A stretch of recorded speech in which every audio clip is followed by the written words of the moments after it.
Thank you so much, Secretary Sebelius. I'm really delighted to be joining all of you for today's Let's Move announcement, in which FDA is unveiling our proposed changes to a new and improved, a more user-friendly version of the nutrition facts label.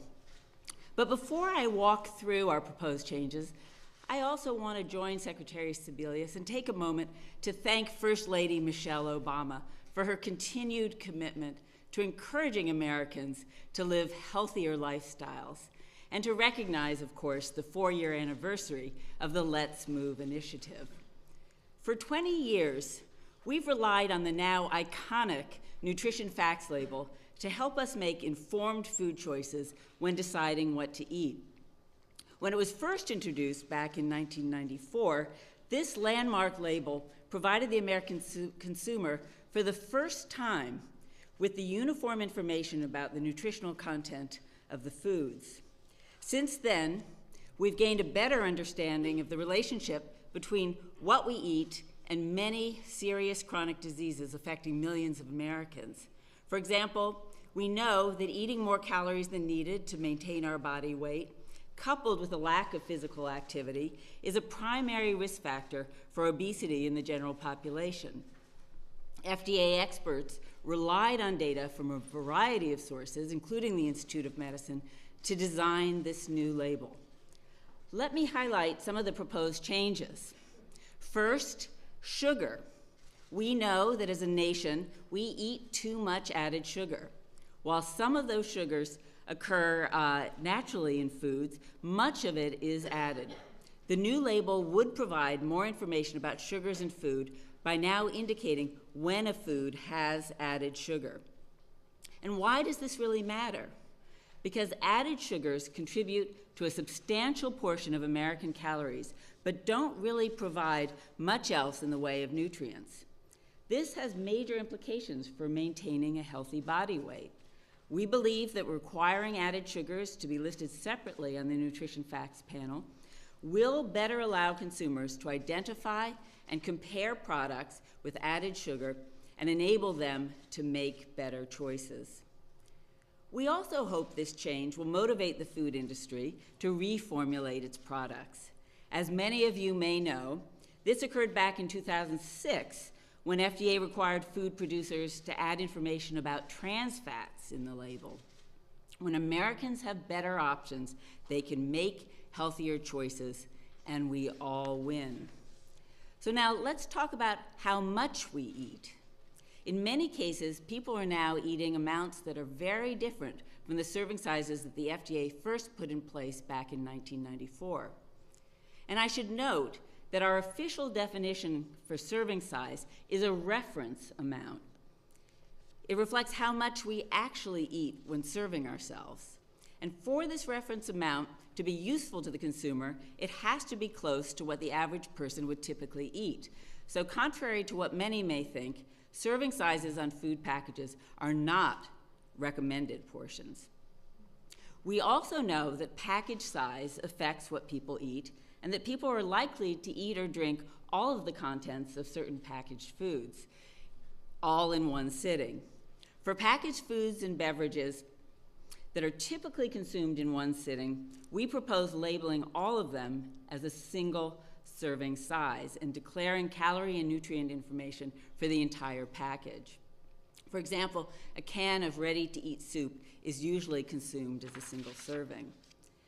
For packages that are larger and could be consumed either as a single or multiple servings, manufacturers would have to provide a dual column. This label would indicate both per serving and per package calorie and nutrient information. And this way, people will know how many calories and nutrients they're consuming if, in fact, they eat or drink the entire amount at one time. And it might be surprising to learn that in this day and age, there still are some nutrients that people simply aren't getting enough of. We've known for some time that potassium and vitamin D are important nutrients for health and significant for maintaining healthy lifestyles. Potassium can help lower blood pressure, while vitamin D is a key nutrient for helping to promote healthy bone development and general health. But what's new is that current data show that certain population groups are not getting enough of them. Therefore, we're proposing that these nutrients be required elements that are listed on the nutrition facts label, along with calcium and iron, which have been required for some time. And vitamins A and C, which are currently required, could be listed voluntarily. Finally, we're proposing changes to some daily values, which are intended to be a guide for how much of a particular nutrient a person should consume each day, or in the case of things like sodium, an upper limit for the day. The daily values are used to determine the percent daily value that you see on the label. The percent daily value helps you see how much of the daily value one serving of a particular packaged food contributes. We've determined through our scientific research that some of these numbers should change. While the upper limit for sodium will decrease slightly to be in line with current recommendations, data show that daily targets for dietary fiber and calcium should, in fact, increase somewhat. So finally, let's see what's changed about the layout of the nutrition facts label itself. You'll see that information about calories and serving size really jumps out at you much more than it did before. On the other hand, we've actually removed certain information, such as calories from fat, and that's because we've learned that total fat is less important than the type of fat that you eat. And these are very important changes, and our goal here is to design a label that is easier to read and one that consumers can understand. This proposal is the culmination of years of research, study, and requests for public input. We've welcomed the comments we've received from experts and consumers alike to guide us towards a label that we feel will provide people with the information that they want and that they need. It's clear that the benefits will far outweigh the costs. We believe these proposed updates to the nutrition facts label will help in improving public health, incorporating the latest nutrition recommendations to reduce the risks of chronic disease such as cardiovascular disease, obesity, high blood pressure, diabetes, and stroke. And we realize that the label alone won't magically change how America eats, but we hope that once consumers decide to implement changes in their diet and lead to healthier lifestyles, it will provide them with the tools to be successful. So thank you, and I'd now like to turn to Shanice Bryant, a mother of 4 and also a grandmother, to talk about how this matters to families.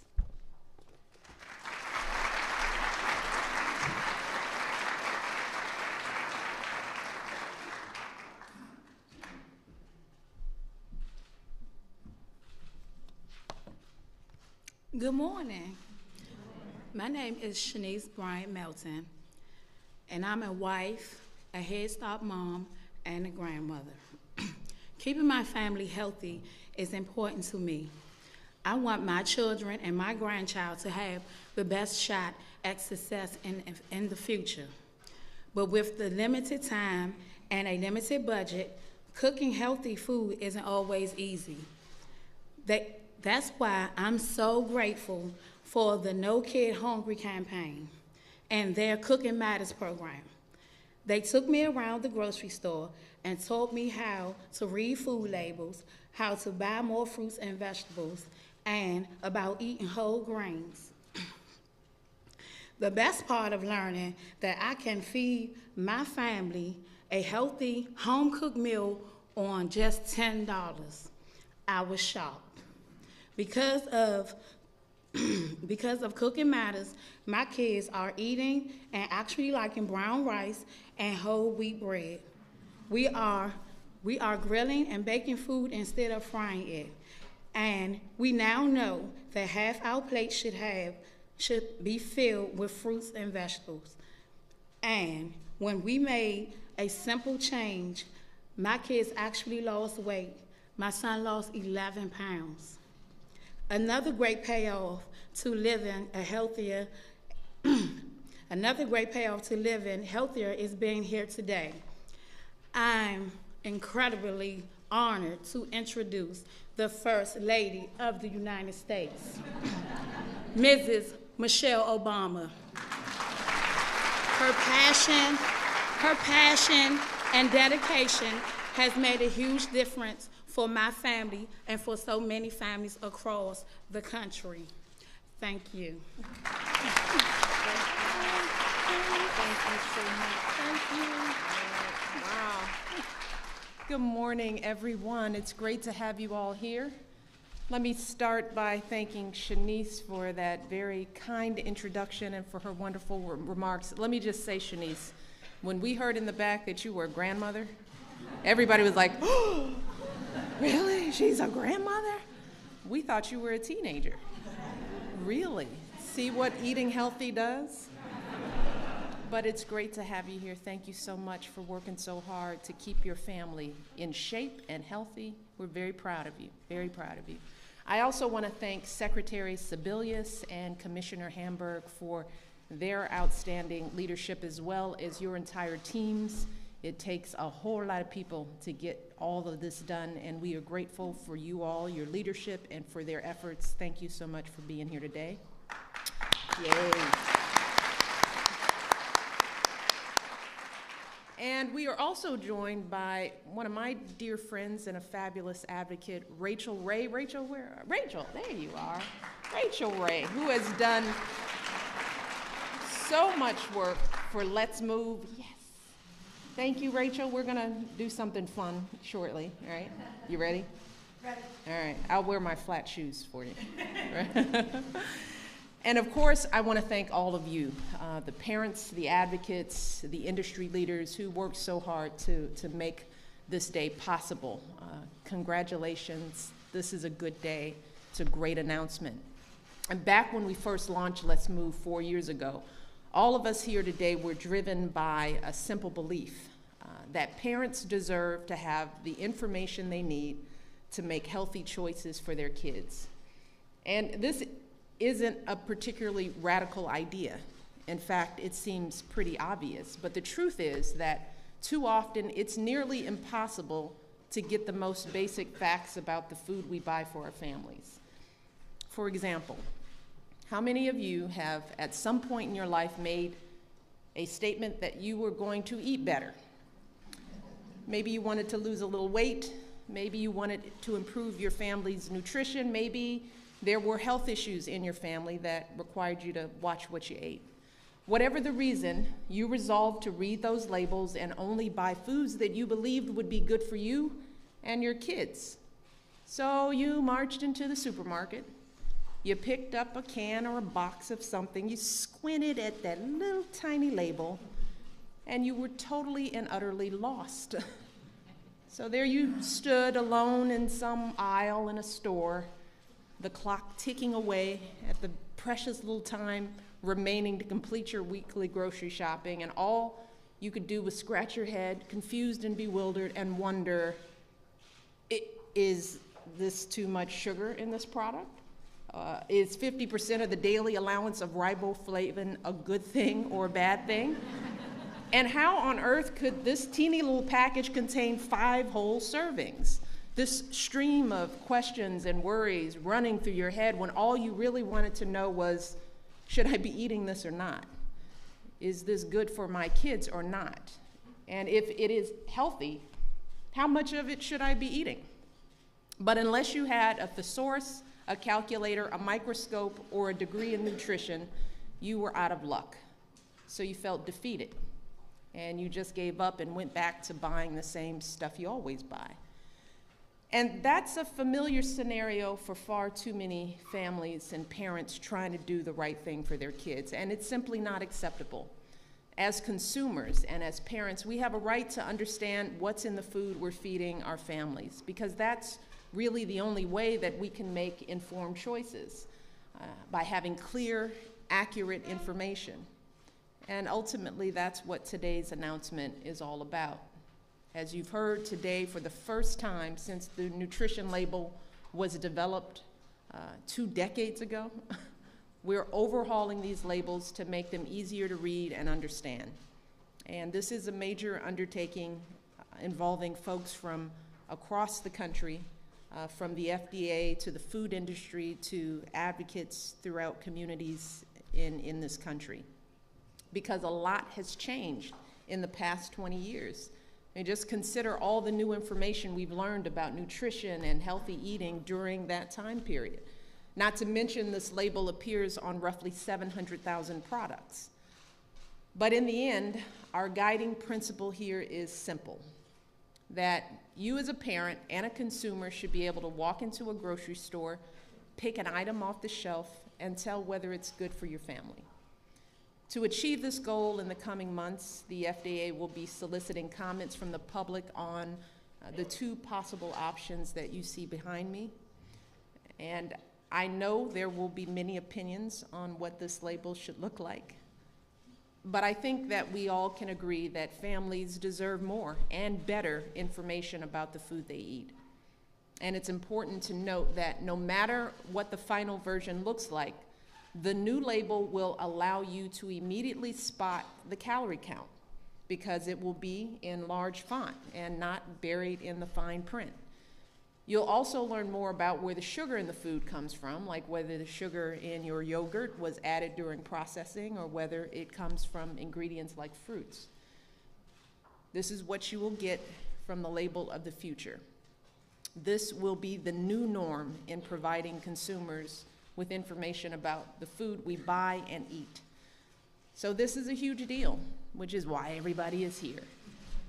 And it's going to make a big difference for families across this country. So today I want to end as I started, by truly thanking the FDA and everyone else involved in this important effort. I am excited to see all the comments that come in over the coming months, and I look forward to celebrating the final label and then ultimately seeing it on grocery shelves across the country in the years to come. So congratulations, you all, great work. Let's keep pushing. There's more to do. As Secretary Sebelius said, we are starting to see some change. We are nowhere near the end of this road, but with every little bit that we do, we make a huge difference. So congratulations once again, and keep up the great work. Thank you so much.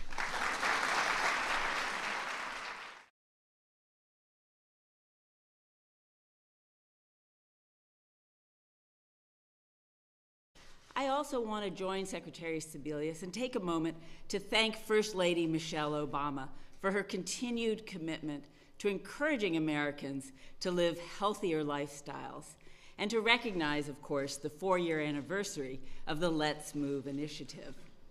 For 20 years, we've relied on the now iconic nutrition facts. Thank you so much, Secretary Sebelius. I'm really delighted to be joining all of you for today's Let's Move announcement, in which FDA is unveiling our proposed changes to a new and improved, a more user-friendly version of the nutrition facts label. But before I walk through our proposed changes label to help us make informed food choices when deciding what to eat. When it was first introduced back in 1994, this landmark label provided the American consumer for the first time with the uniform information about the nutritional content of the foods. Since then, we've gained a better understanding of the relationship sources, including the Institute of Medicine, to design this new label. Let me highlight some of the proposed changes. First, sugar. We know that as a nation, we eat too much added sugar. While some of those sugars occur naturally in foods, much of it is added. The new label would provide more relationship between what we eat and many serious chronic diseases affecting millions of Americans. For example, we know that eating more calories than needed to maintain our body weight, coupled with a lack of physical activity, is a primary risk factor for obesity in the general population. FDA experts relied on data from a variety